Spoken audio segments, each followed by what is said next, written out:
कभी कभी जिंदगी में कुछ ऐसा अनुभव होता है जिसकी हमने कभी कल्पना भी नहीं करी होती। ऐसी ही एक घटना आशुतोष के साथ घटी। आइए सुनते हैं आगे की कहानी आशुतोष से। उस समय मेरी बैंक में नई नई नौकरी लगी थी। कुछ समय बाद बैंक ने मुझे हिमाचल प्रदेश के एक जिले में ट्रांसफर कर दिया था।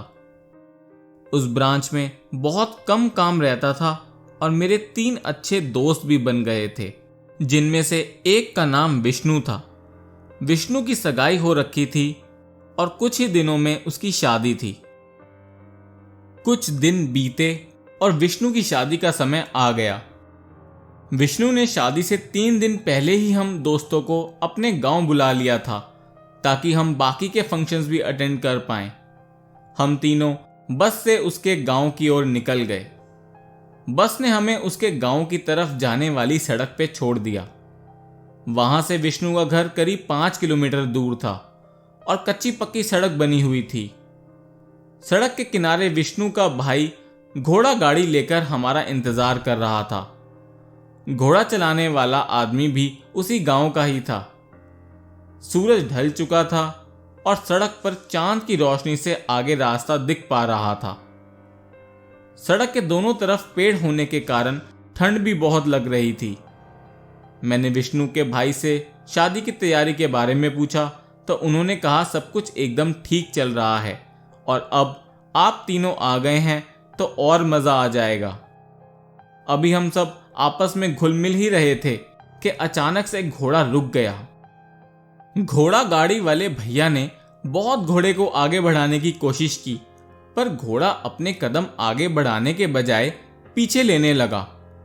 फिर घोड़ा गाड़ी वाले की नजर सड़क की बाईं ओर खड़ी एक खुले बालों वाली लड़की पे पड़ी।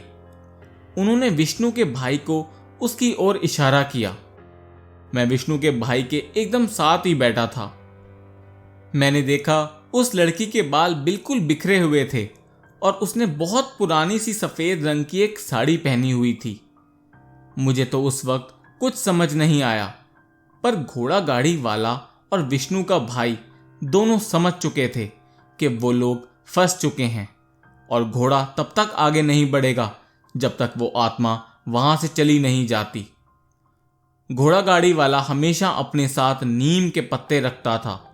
वो घोड़ा गाड़ी से नीम के पत्ते लेके उतरा और धीरे धीरे उस लड़की की ओर बढ़ने लगा।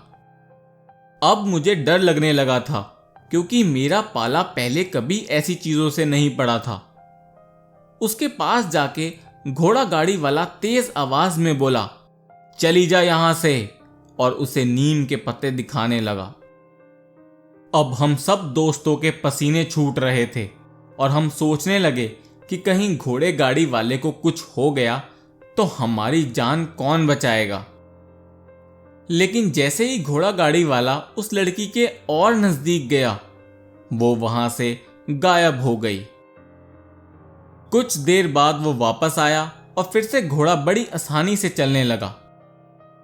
घोड़ा गाड़ी वाले ने हमें बताया कि ऐसी जगहों में ये सब होता रहता है, पर हमें इन चीजों से घबराना नहीं चाहिए, क्योंकि जब हम इनसे डर जाते हैं तो ये हम पे आसानी से हावी हो सकती हैं। और नीम के पत्ते बुरी शक्तियों को भगाते हैं, इसलिए उन्हें अपने साथ रखा करो। फिर कुछ ही देर में हम विष्णु के घर पहुंच गए। वहां खुशी का माहौल था, इसलिए हमने इस बात का जिक्र वहां किसी से नहीं किया। पर इस हादसे के बाद मुझे यकीन हो गया था कि इस संसार में ऐसी रहस्यमयी कई चीजें हैं जिसका जवाब विज्ञान के पास भी नहीं है।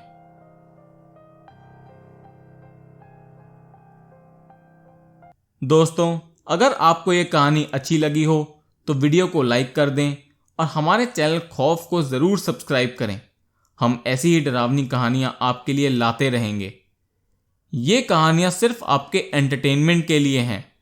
हम किसी प्रकार के अंधविश्वास को बढ़ावा नहीं देते।